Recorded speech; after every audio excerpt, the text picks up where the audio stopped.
VK news, राष्ट्र के नाम। जब हम परिवार नियोजन की बात और जनसंख्या स्थिरीकरण की बात करते हैं तो हमें इस बात को ध्यान में रखना होगा कि जनसंख्या नियंत्रण का कार्यक्रम सफलतापूर्वक आगे बढ़े, लेकिन जनसांख्यिकी असंतुलन की स्थिति भी न पैदा होने पाए। ऐसा नहीं कि किसी वर्ग की आबादी बढ़ने की स्पीड, उनका प्रतिशत ज्यादा हो और कुछ जो मूल निवासी हो उन लोगों की आबादी के स्थिरीकरण में हम लोग जागरूकता के माध्यम से, इन्फोर्समेंट के माध्यम से उसको नियंत्रित करके जनसंख्या संतुलन की स्थिति पैदा करें। और यह एक चिंता का विषय है हर एक उस देश के लिए जहां पे जनसंख्या संतुलन की स्थिति पैदा होती है, जनसांख्यिकीय संतुलन की स्थिति पैदा होती है। रिलीजियस डेमोक्रेसी पर इसका विपरीत असर पड़ता है, फिर वहां पर एक समय के बाद अव्यवस्था और अराजकता जन्म लेने लगती है। और इसलिए जब हम लोग जनसंख्या स्थिरीकरण की बात करें तो समान रूप से समाज में प्रत्येक जाति, मत, मजहब, क्षेत्र, भाषा, इन सब से ऊपर उठ करके समान रूप से जागरूकता के व्यापक कार्यक्रम को इसके साथ जोड़े जाने की आवश्यकता है। इसमें बड़ी भूमिका का निर्वहन कर सकती हैं आशा बहनें, आंगनवाड़ी की कार्यकर्तियां, ग्राम प्रधान, क्षेत्र पंचायत समिति, जिला जो त्रिस्तरीय पंचायत से जुड़े हुए प्रतिनिधिगण, बेसिक शिक्षा, माध्यमिक शिक्षा और उच्च शिक्षा से जुड़े हुए शिक्षकगण इस जागरूकता के कार्यक्रम को स्वास्थ्य विभाग के साथ मिलकर के और बेहतरीन तरीके से आगे बढ़ा सकते हैं। और इस दिशा में एक सामूहिक प्रयास होना चाहिए। अंतर विभागीय समन्वय के माध्यम से इस कार्यक्रम को आगे बढ़ाने का कार्यक्रम, यहां पर हम लोगों ने 5 जोड़ों को सगुन किट तो उपलब्ध करवाए, लेकिन सगुन किट में भी तय करा था कि उसमें भी हमें प्रयास करना चाहिए कि हर एक जाति, मत और मजहब से जुड़े हुए लोगों का इसके साथ जोड़ा जाना चाहिए। क्योंकि सबसे बड़ी चुनौती है, अक्सर जब बात होती है मातृ मृत्यु दर और शिशु मृत्यु दर को नियंत्रित करने की, मैटरनल एनीमिया को एक नेशनल एवरेज के बराबर लाने की, उस समय हमारे सामने समस्या देखने को मिलती है कि किसी एक वर्ग विशेष में मातृ मृत्यु दर भी ज्यादा है, शिशु मृत्यु दर भी ज्यादा है। अगर 2 बच्चों के बीच में अंतराल कम है, इसका लिहाजा मातृ मृत्यु दर पर भी और शिशु मृत्यु दर पर भी पड़ेगा और उसकी कीमत चुकानी पड़ेगी पूरे समाज को।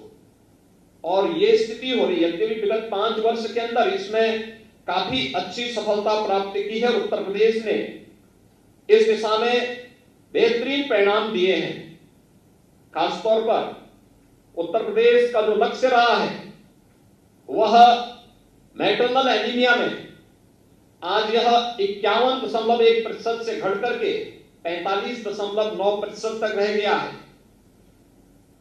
इसी प्रकार से हम लोगों ने जो फुल इम्यूनाइजेशन की दर है वह उत्तर प्रदेश ने विगत 5 वर्ष के अंदर 51.1% थी, जो अब यह बढ़ करके लगभग 70% को प्राप्त कर रहा है। संस्थागत प्रसव की दर जो पहले केवल 67-68% थी, आज यह बढ़ करके 84% के आसपास जा रहा है। और यही नहीं बल्कि मातृ मृत्यु दर में भी और शिशु मृत्यु दर में भी उत्तर प्रदेश ने अपने रिकॉर्ड को पहले की तुलना में ठीक करने का प्रयास किया, अच्छा किया है। लेकिन इसमें और बेहतर करने की आवश्यकता और जिससे जनसंख्या स्थिरीकरण एक बड़ी भूमिका का निर्वहन कर सकता है। और इसमें स्वास्थ्य विभाग के साथ साथ हमें उन सभी संबंधित विभागों को जोड़ करके इन कार्यक्रमों को आगे बढ़ाना होगा। इसमें जागरूकता अत्यंत महत्वपूर्ण है और उस जागरूकता के साथ साथ अंतर विभागीय समन्वय इस लक्ष्य को प्राप्त करने में एक बड़ी भूमिका का निर्वहन कर सकता है। हम लोगों ने प्रदेश के अंदर अंतर विभागीय समन्वय की उस ताकत को पहचाना है जिसमें उत्तर प्रदेश ने स्वास्थ्य विभाग नोडल विभाग था। हमने मस्तिष्क ज्वर को से होने वाली मौतों को 95% नियंत्रित करने में सफलता प्राप्त की। सबसे बड़ी आबादी का राज्य होने के बावजूद उत्तर प्रदेश ने कोरोना प्रबंधन का बेहतरीन उदाहरण भी प्रस्तुत किया और लगातार इस दिशा में प्रयास होते हैं। अभी 1 जुलाई से संचारी रोग नियंत्रण के कार्यक्रम बेहतर तरीके से आगे बढ़े। वर्ष में 3 बार अप्रैल, जुलाई और अक्टूबर में हम संचारी रोग नियंत्रण के अभियान चलाते हैं। इसमें केवल एक विभाग नहीं रहता है, सभी विभाग मिलकर के इस कार्यक्रम के साथ जुड़ते हैं।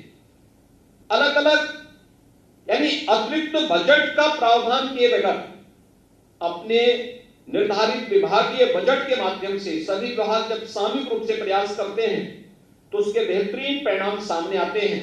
और यही कारण है कि आज कोविड प्रबंधन उत्तर प्रदेश का बेहतरीन है और संचारी रोग नियंत्रण के लिए भी उत्तर प्रदेश ने विगत 5 वर्ष के अंदर जो प्रयास प्रारंभ किए हैं उसमें भी उत्तर प्रदेश को भारी सफलता प्राप्त हुई है और राष्ट्रीय स्तर पर उत्तर प्रदेश के इन कार्यक्रमों को हर जगह उसकी सराहना भी उसे प्राप्त हुई है।